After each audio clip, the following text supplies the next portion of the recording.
የጣሊያን ሴቶች ደፋር፣ ስሜታዊ፣ ቄንጠኛና ሙሉ ወይም የተስተካከለ ሕይወትን የሚኖሩ ሴቶች ናቸው። ለፍቅርና ለግንኙነት ትልቅ ቦታ የሚሰጡ፣ ሲያልሙት የኖሩትን አይነት ሕይወት ከቆንጆ መልካቸው ጋር ይለግሳሉ። ግን ይህንን ኑሮ መኖር የምትችሉት እሳቱን እንዴት እንደሚይዙ ካወቁ ብቻ ነው። በዚህ ቪዲዮ ውስጥ ከጣሊያን ሴት ጋር መገናኘት ምን እንደሚመስል በስፋት እንቃኛለን። ከባህላዊ ባህሪያትና ከሚጠበቁ ነገሮች እስከ ጠቃሚ ምክሮችና ማስወገድ ያለባችሁን የተለመዱ ስህተቶች በሚገባ እናያለን። በመጀመሪያ ወይም አንደኛ፣ በጣሊያን ውስጥ የፍቅር ጓደኝነትን የመመስረት ባህል ምን ይመስላል? የጣሊያን ሴቶች በጣም ፍቅራዊ ግንኙነቶችን ይወዳሉ። ከሻማራት እስከ ግጥማዊ ምስጋናዎች ድረስ። ማሽኮርመም በጣሊያን ውስጥ ቦታ የሚሰጠው ትልቅ ጥበብ ነው። የዕለት ተዕለት ንግግሮች እንኳን የፍቅር ስሜት አላቸው። በየትኛውም መንገድ ማሽኮርመም ከቻላችሁ መንገዳችሁ ቀለል ያለ ይሆናል። የጣሊያን ሴቶች በተለምዶ እናንተን መተዋወቃቸው በራሱ ያስደስታቸዋል። አዳዲስ ትውውቆች ቦታ ይሰጣቸዋል። ከሁሉም በላይ ደግሞ ቤተሰብ ትልቅ ሚናን ይጫወታል። እሷ ከቤተሰቦቿ ጋር ቅርብ የሆነ ግንኙነት ካላት አንተም ማሰብ የለብህም። ውሎ አድሮ እንኳን ቢሆን አንተም ቤተሰብ መሆንህ አይቀርም። በጣሊያን ውስጥ መጠናናት ማለት ስለ ተቃራኒው ሰው ማወቅ ሳይሆን የዛን ሰው የአኗኗር ዘይቤን መቀበል ነው። ስለዚህ እነዚህ አሁን የጠቀስኳቸው ነጥቦች በፍቅር ግንኙነት ምስረታ ውስጥ ያሉ ወሳኝ ባህሪያቶች ናቸው። ሁለተኛ፣ የጣሊያን ሴቶች ባህሪያት ምንድናቸው? የጣሊያን ሴቶች ስሜታዊና ሐሳባቸውን በግልጽ የሚያብራሩ ናቸው። ጥሩም ይሁን መጥፎ የተሰማትን ነገር ስሜቷን በግልጽ ትነግርሃለች። በፍጹም አንተ መገመት አያስፈልግህም። ለፋሽን ያላቸው ቦታ ደግሞ ከምታስበው በላይ ነው። ቡና ለመጠጣት የጀመርከው ተራ የእግር ጉዞ እንኳን ወደ ሞዴሊንግ የፋሽን ትርኢት መንገድ ሊቀየር ይችላል።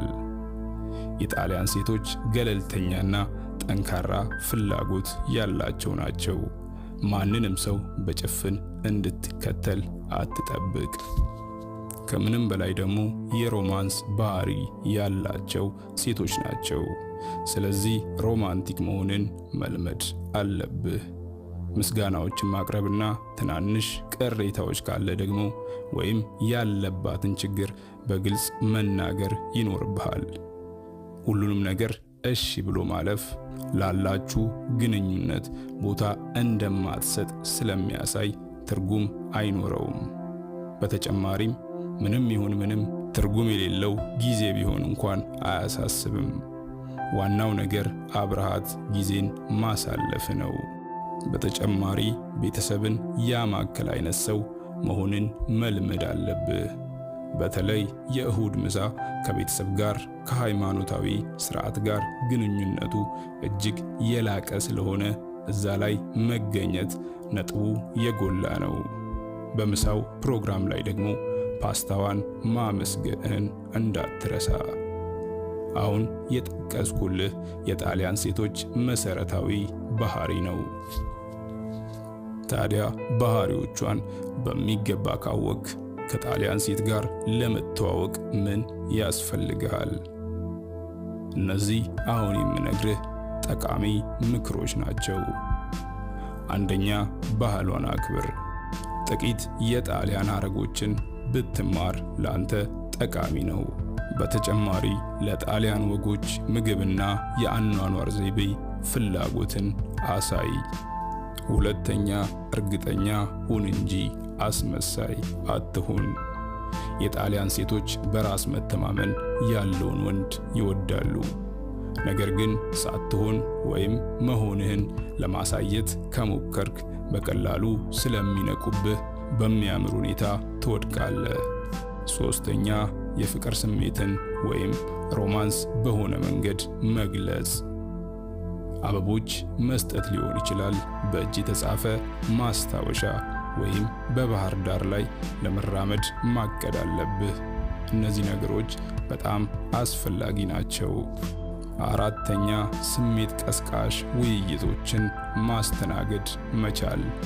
የጣሊያን ሴቶች ክርክር ይወዳሉ፣ ግን ከተጨቃጨቀች ተናዳለች ማለት አይደለም። እንደውም ለፍቅራችሁ የምትሰጠውን ቦታ ታሳያለች ማለት ነው። ስለዚህ ቀጥልበት። በስተመጨረሻ የሚያስፈልግ ደግሞ ምግብ ፍቅር ነው ብለህ መቀበል አለብህ። ስለዚህም ፓስታን ከመጠን በላይ መውደድ ይጠበቅብሃል። አሁን የጠቀስኩልን ጠቃሚ ምክሮች ካገናዘብክና ስራ ላይ ካወልካቸው በእውነትም አንተ ቆንጆ የጣሊያን ሴት ማማለል ትችላለህ ማለት ነው። ታዲያ መራቅ ያለባቸው ስህተቶችስ ምንድን ናቸው? በመጀመሪያ በመግባባት ወይም ተግባቦት ላይ ሰነፍ አትሁን። የጣሊያን ሴቶች ማውራት፣ መልእክት መላላክና ደጋግሞ ቼክ እንድታደርጋቸው ይፈልጋሉ። ያንተ ዝምታ ብርድ እንዲሰማት ያደርጋታልና። ሁለተኛ ደግሞ በፍጹም ቤተሰቦቿን ችላ አትበል። ከቤተሰቧ ጋር ጨዋ መሆንና ሞቅ ያለ ግንኙነት ውስጥ መሆን ግዴታ ነው። ቀለል ያሉ ስለሆኑ አንተም አይከብድህም። በሶስተኛ ደግሞ ነገሮችን ላለማበላሸት አትቸኩል።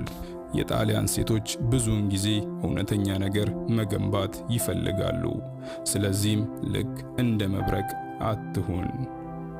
አራተኛ እሷን ከሌሎች ባህል ካላቸው ሴቶች ጋር በፍጹም አታወዳድራት።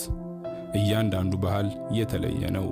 እናም ልዩነቶችን ተቀብለህ በባህሏ መማረክ አለብህና ውድድሩን በፍጹም እንዳታደርገው።